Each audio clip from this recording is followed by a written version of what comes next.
우리 잠깐 기도하겠습니다. 아버지 하나님, 오늘도 주님 앞에 나왔습니다. 우리에게 살아계신 하나님이 함께 계시고 우리를 떠나지 아니하시고 우리의 예배를 받으시는 그 하나님을 믿기에 예배 드리는 그 각 처소마다 주님이 함께 하셔서 저들이 드리는 신령과 진정으로 드리는 이 예배가 하나님께 영광이 되게 하시고 우리 모두의 유익이 되게 하시고 살아계신 하나님의 임재를 체험하는 귀한 시간 되게 하여 주시옵소서. 우리 가운데 아픔이 있습니다. 어려움이 있습니다. 주님 앞에 나와 오로지 주님의 은혜만을 사모하는 귀한 영혼들이 있습니다. 주님께서 불쌍히 여기시고 사랑의 손길, 전능의 손길로 어루만지셔서 하나님의 영광을 드러내시 우리 모두의 큰 기쁨이 될 수 있도록 주님이 역사하여 주시옵소서. 오늘도 예배드리는 각 사람마다, 각 지역마다 주님이 함께 하시고 이 말씀을 통해서 살아계신 하나님의 음성 듣는 귀한 시간 되게 하여 주시옵소서. 예수님의 이름으로 기도했습니다. 아멘. 하나님의 말씀을 우리 보도록 하겠습니다. 요한복음 14장 16절에서 17절 두 절 말씀입니다. 우리 찾아서 같이 한 목소리로 읽겠습니다.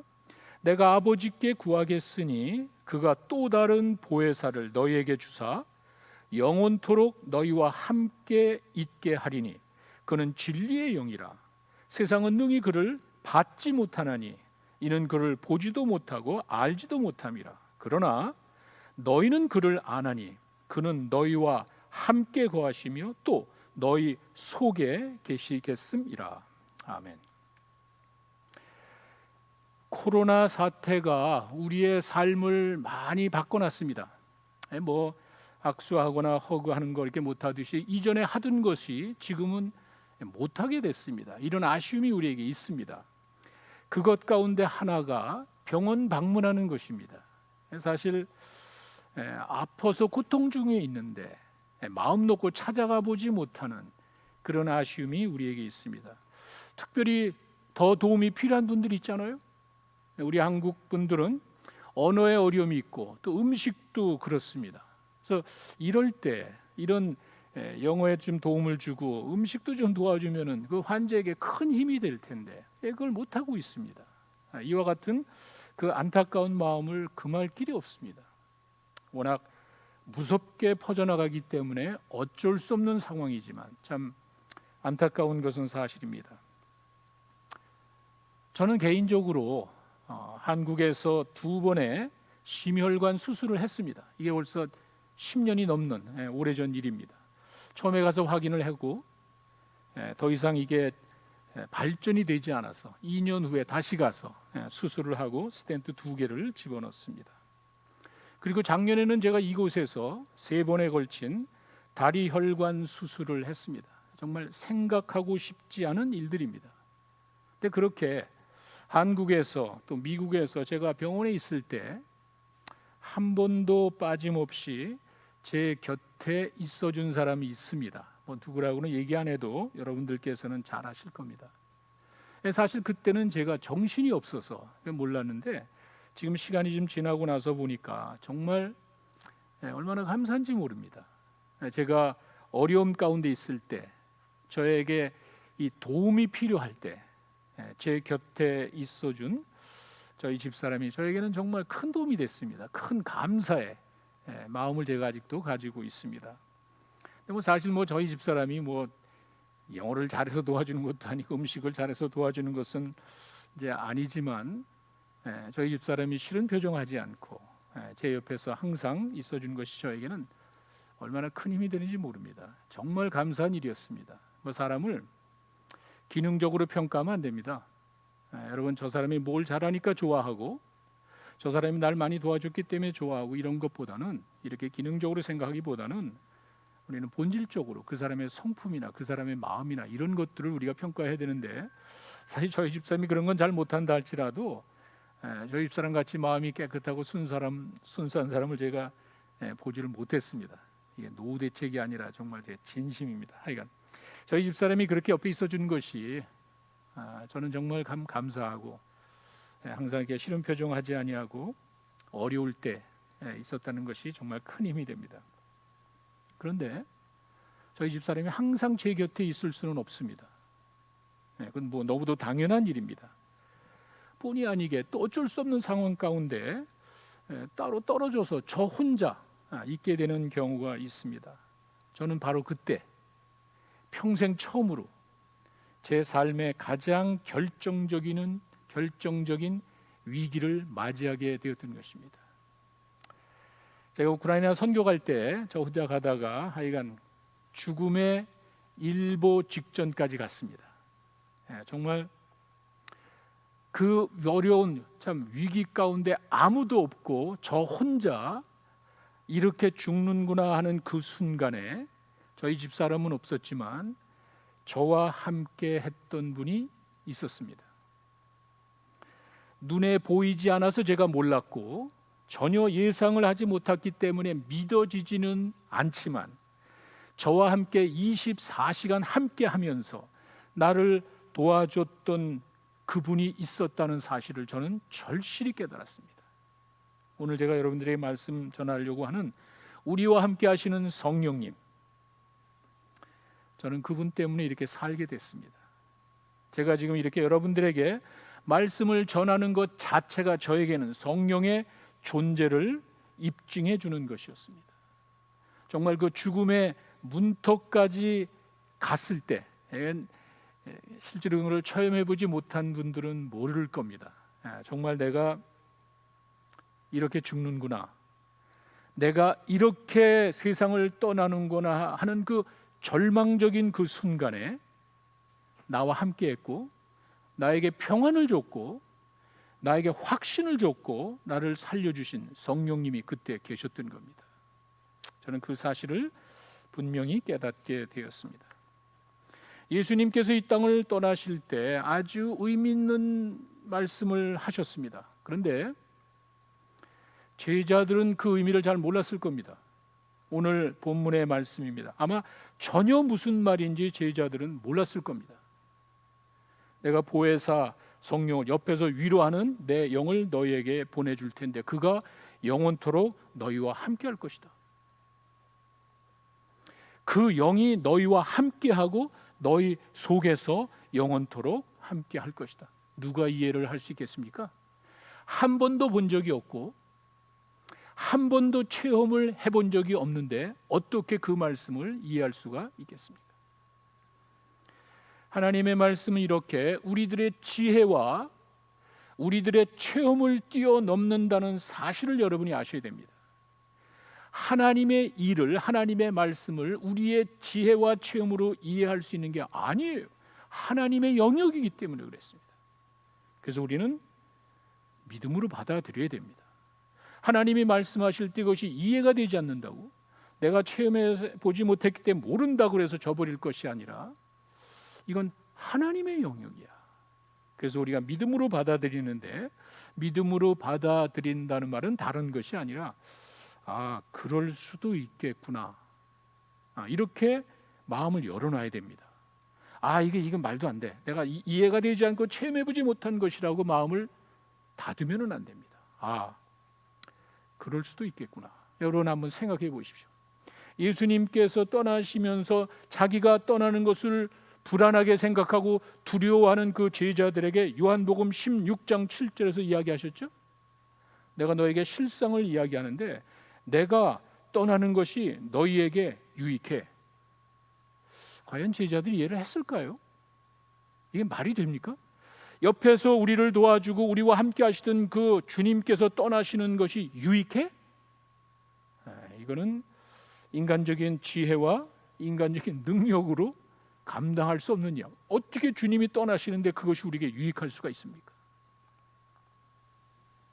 중요한 것은 우리가 믿고 안 믿고와 관계없이, 여러분이 이해를 하건 이해하지를 않건 관계없이, 받아들이건 받아들이지 않건 그거와 관계없이 하나님의 말씀은 이루어집니다.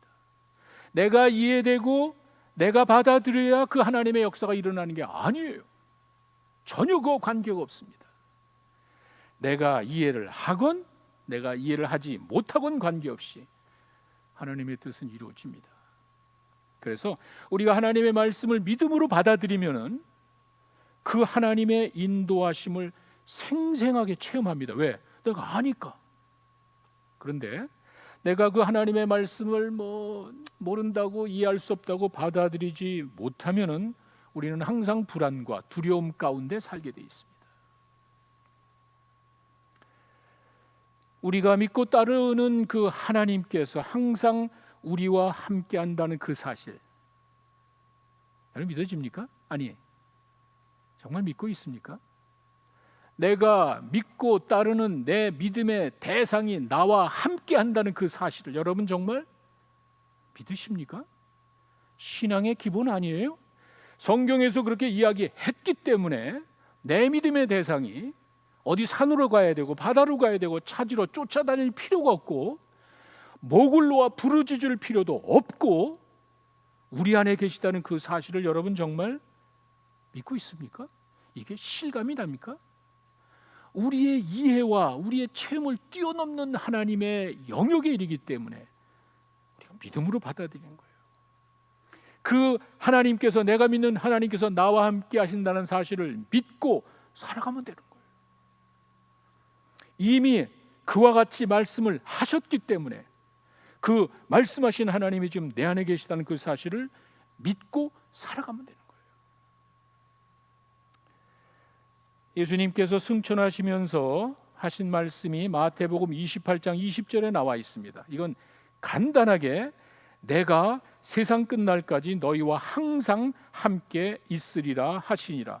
이 약속의 말씀을 이루기 위해서 성령을 보내신 거예요.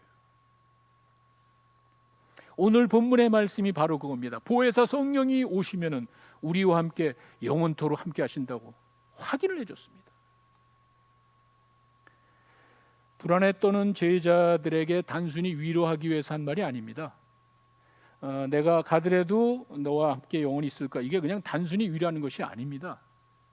우리와 함께 하기를 원하시는 그 하나님의 마음을 우리에게 보여준 것이지, 단순히 그저 위로하기 위해서 내가 떠난다고 걱정하지 마, 내가 널 함께 할 거야, 이게 아닙니다. 우리를 고아와 같이 그냥 놔두지 않는다고 이야기하신 그 주님은 그 사이에 올라가시고 다시 오시는데 그 중간에 고아와 같이 놔두지 아니하시려고 성령을 보내신 거예요. 그 성령으로 우리와 함께 하시겠다는 거예요. 우리와 함께 하기 원하시는 그 하나님. 성경에 보면은 구약에 하나님께서는 이스라엘 백성들과 광야에 함께 하셨습니다. 눈으로 보여주셨습니다.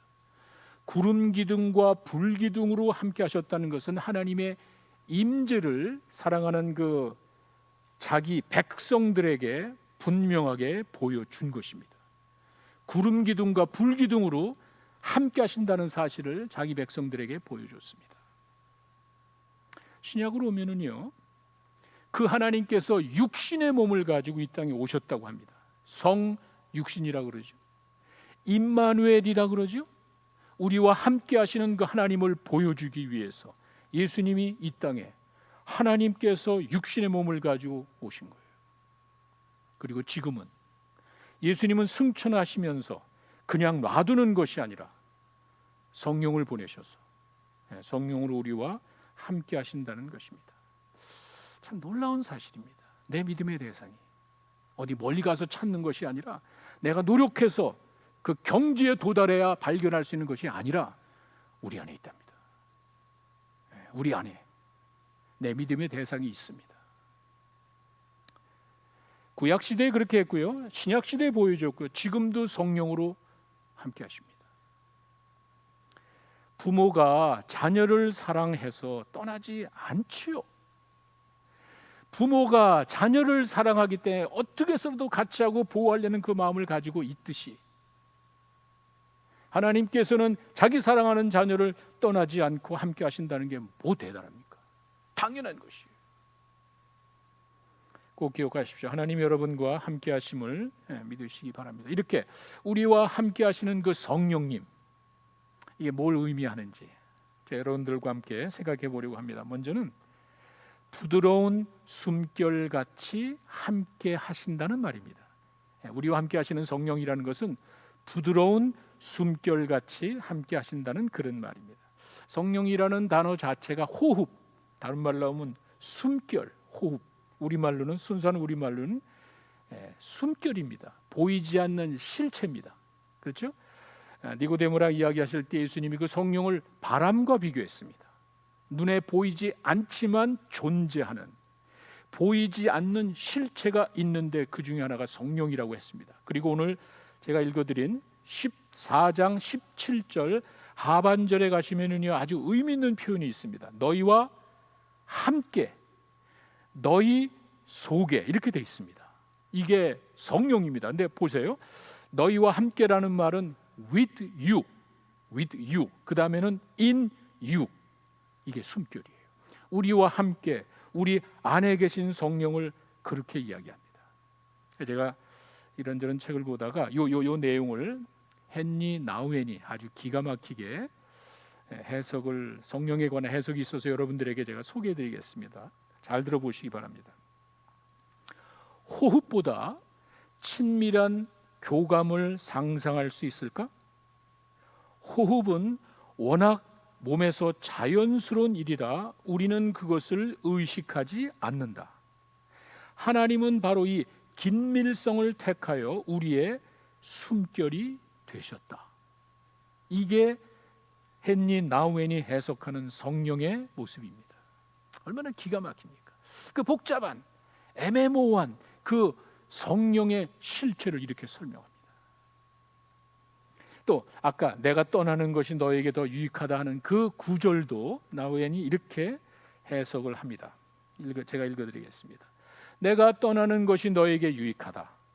그래야 나는 너희에게 내 숨결을 보낼 수 있고 너희는 너희 안에 있는 내 생명을 호흡할 수 있기 때문이다. 너희는 내 숨결을 호흡하면서 이제는 내가 사는 것이 아니요 오직 내 안에 그리스도께서 사는 것이라고 고백할 수 있는 것이다. 성령을 숨결로 해석하면서 우리가 숨을 의식하지는 못하지만 자연스러운 것이기 때문에 우리와 함께 한다는 것을 우리가 깨닫듯이 성령이 그렇게 우리에게 함께 하신다는 거예요. 복잡한 그 성령의 역사를, 애매모호해서 사람들의 마음을 혼란하게 하는 그 성령의 역사를 이렇게 분명하게 이야기를 해주고 있습니다. 근데 문제는 사람들은 그 성령을 자꾸 물질화, 현상화 시킵니다. 이게 문제예요. 영은 보이지 않는 것이고 볼 수 없음에도 불구하고 자꾸 성령을 보려고 그래요. 이렇게 눈에 띄는 물질화하고 현상화 시키려는 것이 우리들의 모습입니다. 숨결은 자연스러운 것이에요. 숨결은 느끼지 못하지만 존재한 자연스러운 것이, 이것을 자꾸 현상화 시키려고 합니다. 눈에 보이는 현상으로 성령을 평가하려는 그런 모습이 있다는 거예요. 이게 문제예요. 이것을 우리 신학에서는 신앙의 세속화라고 합니다. 신앙의 세속화라는 것은 하나님의 일들, 하나님의 역사를 육신의 생각과 세상적인 수준으로 끌어내리려는, 이게 문제예요. 하나님의 역사고 하나님의 영역에서 이루어지는 것을 인간적인 평가하려는, 이게 문제예요. 그렇지 않으면은 재해버리는 거야. 신앙의 세속화입니다. 성령의 역사는 눈에 볼 수가 없는 거예요. 숨결은 내 눈에 보이지 않는 거예요. 그러나 존재하잖아. 성경에서 그렇게 이야기했으면 그 숨결과 같이 우리와 함께 하시는 그 성령을 믿으면 되는데, 믿고 살아가면 되는데 이걸 자꾸 보려고 그래. 눈으로 보려고 그러고 귀로 들어야 성령의 실체를 인정하겠다는 거예요. 이게 문제예요.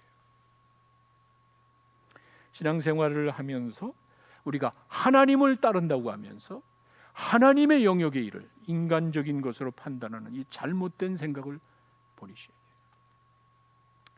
하나님께서는 육신의 삶을 위해서 숨결을 주셨고 영적인 삶을 위해서 성령을 주신 겁니다.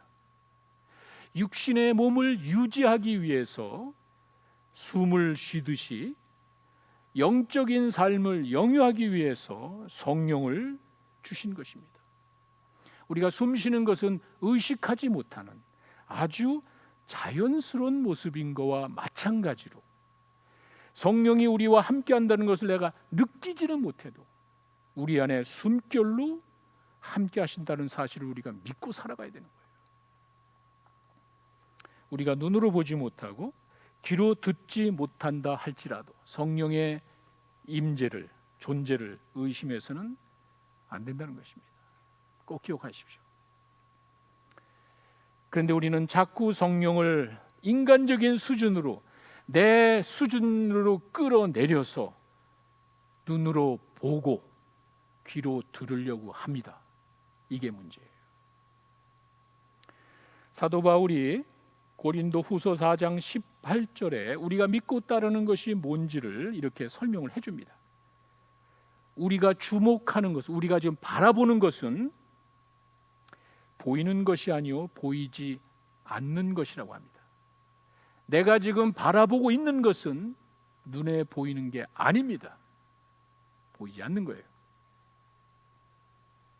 보이는 것은 잠깐이고 보이지 않는 것은 영원한 것이기 때문에 우리는 당연히 영원한 것을 바라보며 살아야 된다는 그 말입니다. 눈에 보이는 인간적인 것으로 하나님의 일을 평가해서는 안 된다는 그 말이에요. 하나님의 행하시는 그 영역의 일들을 세상적인 수단으로 평가해서는 안 된다는 것이에요.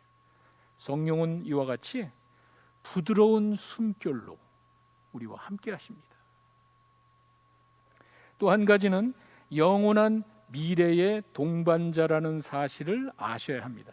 오늘 읽어드린 요한복음 14장 16절 그 하반절로 내려가시면 나와 있죠. 영원토록 너희와 함께 있으리니, 지금부터 영원토록 성령이 함께 하신다는 말입니다.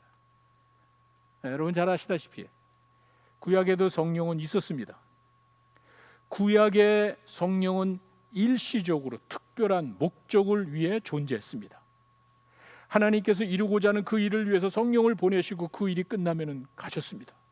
이렇게 성령이 일시적으로 특별한 목적을 위해서 있었지만 신약의 성령은 그게 아니잖아요. 보편적이고 영원합니다. 무슨 말이죠?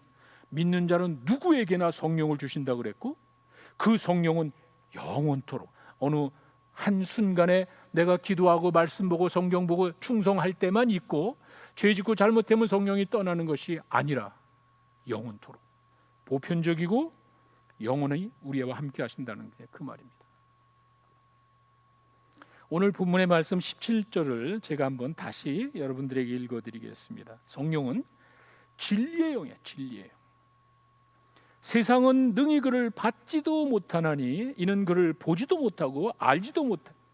그런데 너희는 그를 아나니 그는 너희와 함께 거하시며 또 너희 속에 계십니다. 무슨 말이죠?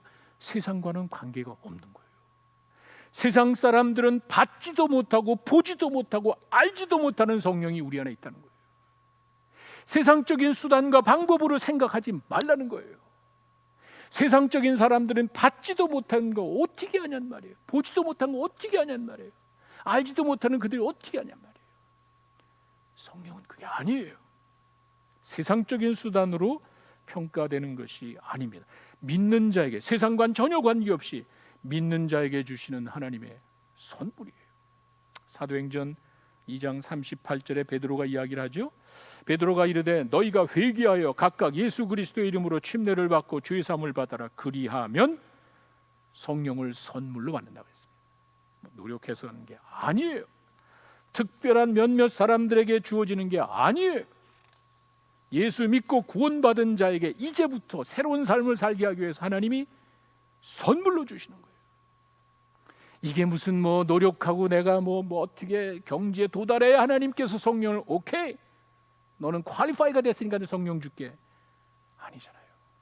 믿는 자 모두에게 하나님의 자녀가 되었기 때문에 거듭난 그 사람을 이제는 세상적인 방법이 아니라 하나님의 방법대로 살게 하려고 우리가 순종하고 나아가면 그 하나님께서는 그 성령의 인도함으로 우리를 함께 하신다는 그 말입니다. 세상은 받지도 못하고 보지도 못하고 알지도 못한다는 말을 잘 기억하십시오. 그들과는 관계가 없습니다. 하나님을 믿고 따르는 자들에게 주는 것입니다. 하나님의 영은 하나님의 사람들을 위해서 주신 것이에요. 왜 그렇죠? 고린도전서 2장 14절에 이렇게 설명이 되어 있어요. 왜 그런지 이렇게 설명합니다. 육에 속한 사람, 믿지 않는 사람들은 하나님의 성령의 일들을 받지 아니하나니 이는 그것들이 그들에게는 어리석게 보입니다. 또 그는 그것들을 알 수도 없나니 그러한 일은 영적으로 분별되기 때문이다. 내가 세상적인 것을 뒤로하고 예수님을 믿고 살겠습니다라는 하나님의 말씀에 근거한 영적인 삶을 결단했을 때 그 사람을 그 영적인 삶으로 인도하기 위해서 주는 것이기 때문에 세상 사람들은 보면 우습게 보이죠. 우리가 사는 모습이 우습게 보이죠. 그러나 그것이 바로 성령의 인도함을 받는 삶이었습니다. 여기서 우리가 생각해야 될 중요한 사실이 있습니다. 우리의 미래는 그냥 한순간에 결정되어지는 것이 아닙니다. 다 아시죠? 우리의 미래는 한순간에 그냥 결정되는 게 아닙니다. 현재의 결과로 자연스럽게 미래가 주어지는 것입니다. 맞죠? 현재의 결과로 자연스럽게 우리의 미래가 결정되어진다는 사실을 우리는 잘 알고 있습니다. 우리가 현재 어떤 삶을 살고 있느냐가 우리의 미래를 결정한다는 거예요. 그렇지 않아요? 그래서 우리가 지금 성령 안에서 살아가는 지금의 삶이 중요한 거지. 그래서 우리가 지금 성령과 함께, 주님과 함께 지금 살아가는 이 삶이 우리의 미래를 결정하는 거예요. 오늘이 없는 내일은 없다 그러죠? 이 어려운 말이 아니잖아요. 오늘이 없는 내일은 없습니다. 오늘 심지도 않고 내일 거둘 수가 없는 거예요. 당연한 일이에요. 그래서 오늘의 내 삶이 미래를 결정하는 것이고, 그래서 오늘 성령 안에서 살아가는 삶이 우리의 미래를 결정하는 거예요. 당연한 것 아니에요? 잘 생각하세요. 이 말은 우리 믿는 사람들은 미래를 걱정할 필요가 없다는 것입니다. 왜? 성령이 함께 하시니까. 왜?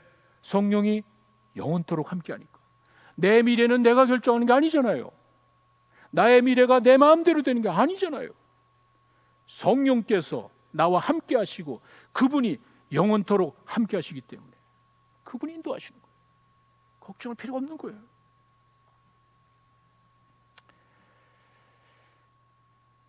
예수님께서 세상 끝날까지 우리와 함께 하신다는 말이 바로 그겁니다.